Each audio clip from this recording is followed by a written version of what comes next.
Capítulo 49. Da matéria à vida.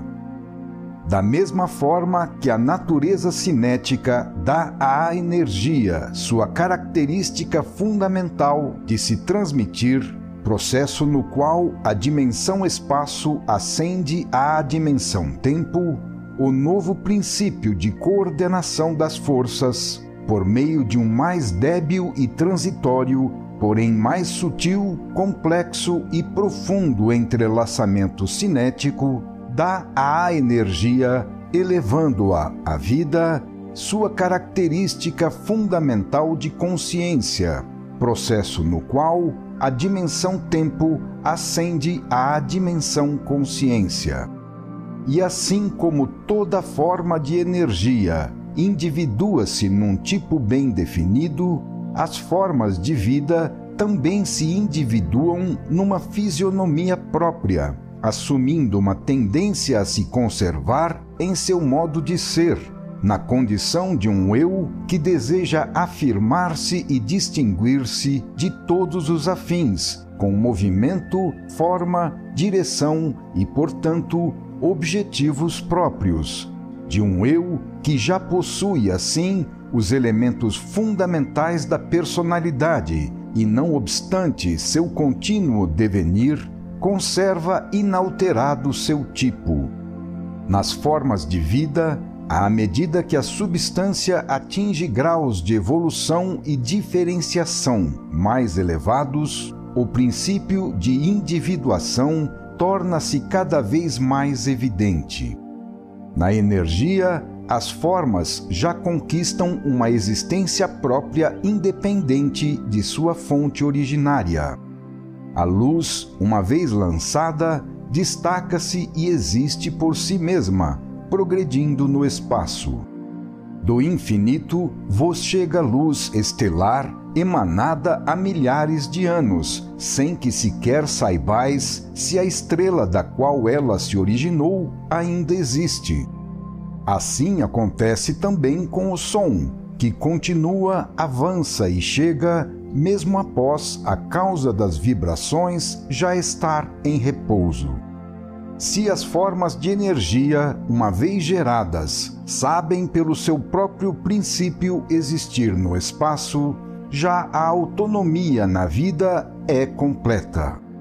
Assim como, devido à sua origem comum e caracteres afins, as formas químicas e depois as formas dinâmicas são parentes, também todas as formas de vida, por sua gênese e características, são parentes entre si, fundindo todos os seres existentes, orgânicos e inorgânicos, numa fraternidade universal, uma fraternidade substancial dada pela identidade de material constitutivo, modo de ser e objetivo a atingir, uma fraternidade que, tornando possível todas as trocas inerentes à vida, permite a convivência numa simbiose universal.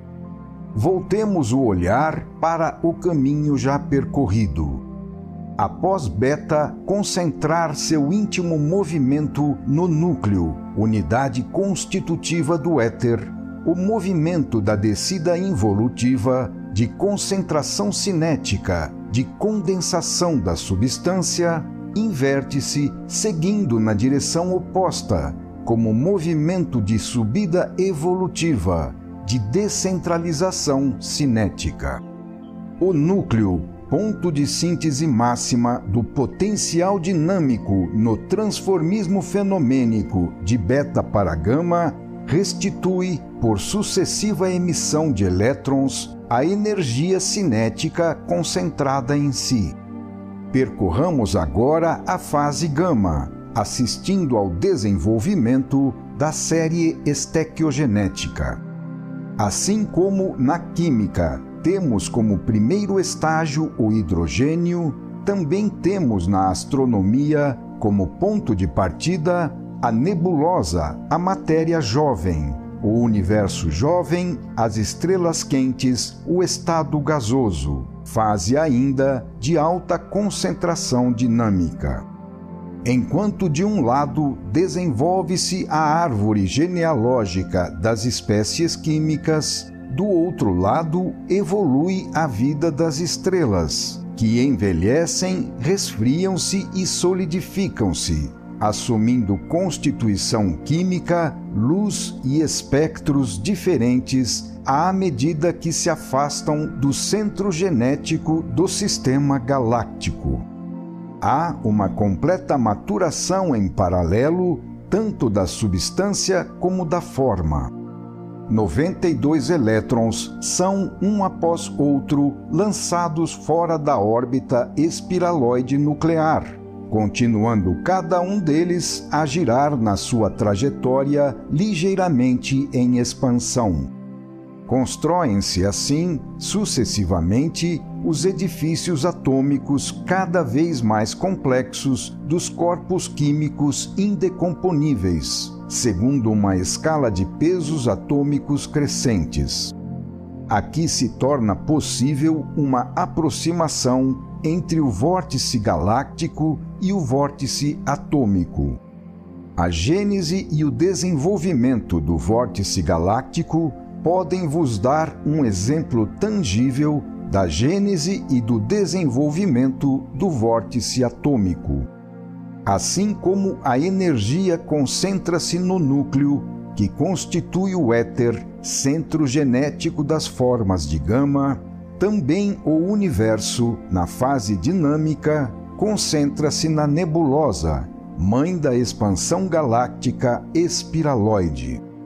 E no sentido inverso, durante o processo de sua evolução, as estrelas projetam-se do centro à periferia, com velocidades crescentes à proporção que envelhecem e se afastam desse centro, fenômeno cuja técnica coincide com aquela do desenvolvimento espiraloide do átomo. Uma vez mais, os fenômenos confirmam a atuação da trajetória típica dos movimentos fenomênicos em seus dois movimentos, involutivo e evolutivo. Assim, do éter, último termo da descida de Beta, nasce a matéria, que depois, por evolução atômica, seguindo a sequência dos corpos, sempre no sentido do peso atômico crescente, alcança as espécies radioativas. Primeiro o magnésio, o silício, o cálcio. Depois aparecem os elementos mais sólidos, como a prata, a platina e o ouro, menos jovens, que vós encontrais no já velho sistema solar em seus planetas, sua parte mais solidificada e resfriada. Os corpos simples, no estado gasoso, como hidrogênio, oxigênio e nitrogênio, são mais raros em vosso globo. Aqui aparece a radioatividade, fenômeno tão difuso que se configura como uma função inerente à matéria, em vista do atual estágio de vosso planeta. Em direção ao centro do planeta, onde a matéria se manteve mais quente e está menos envelhecida, são mais raros os corpos radioativos, tanto que apenas a 100 km de profundidade, a radioatividade quase desaparece. Paralelamente à conclusão da maturação das formas de gama, ocorre também uma expansão do vórtice galáctico do centro à periferia, com o resfriamento e a solidificação da matéria. Então termina o ciclo de vida da matéria e a substância assume novas formas, transformando-se lentamente em individuações de grau mais elevado. A dimensão espaço ascende à dimensão tempo e a matéria inicia uma transformação radical, doando todo o seu movimento tipo gama ao movimento tipo beta. O vórtice nuclear do éter desenvolve na fase gama o vórtice atômico da matéria e, ao chegar no máximo de sua dilatação, continua a se expandir, desenvolvendo as formas dinâmicas, ocorrendo assim o nascimento da energia. A substância continua a evoluir, prosseguindo sua ascensão em beta. A primeira emanação gravífica, de comprimento de onda mínimo, com frequência vibratória e velocidade de propagação máximas no sistema dinâmico, completa-se com a emanação radioativa da desintegração atômica. Então, o processo de transformação dinâmica, que tem suas raízes na evolução estequiogenética, isola-se, afirmando-se definidamente.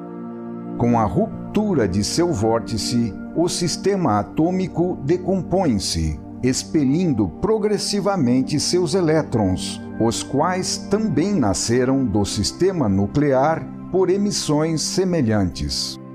Trata-se de uma constante realização daquilo que já existe como potencialidade, encerrado em germe por concentração de movimento. Depois da gravitação e da radioatividade, nascem novas espécies dinâmicas, com as radiações químicas, a luz, o calor, a eletricidade, sempre em ordem de frequência vibratória decrescente e comprimento de onda progressivo.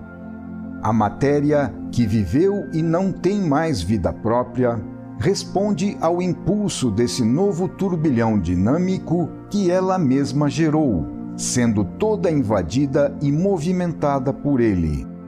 Esse é o vosso atual universo, constituído por matéria em agonia e energia em plena maturidade, com a vida e a consciência ainda jovens, em vias de formação.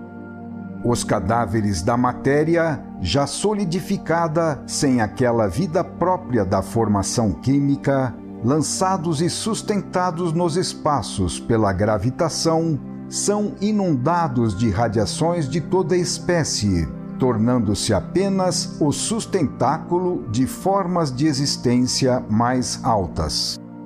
Da eletricidade, a forma dinâmica mais madura, numa nova grande curva da evolução, nasce e veremos como a vida. Assim, organizada como vida, a matéria é retomada num turbilhão ainda mais alto.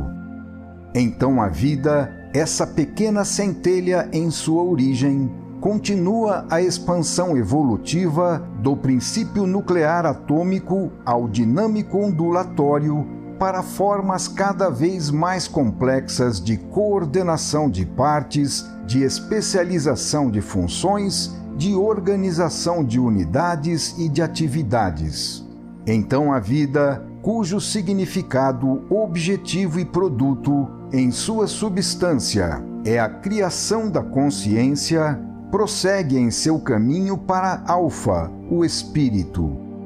A partir da primeira célula, terá início, através de miríades de formas e de tentativas, de fracassos e de vitórias, a lenta conquista que gradualmente triunfará no homem, a mesma conquista que hoje se lança a partir do homem em direção às últimas fases do terceiro período de vossa evolução, cujo objetivo resume-se na conquista da superconsciência e na realização biológica do Reino de Deus.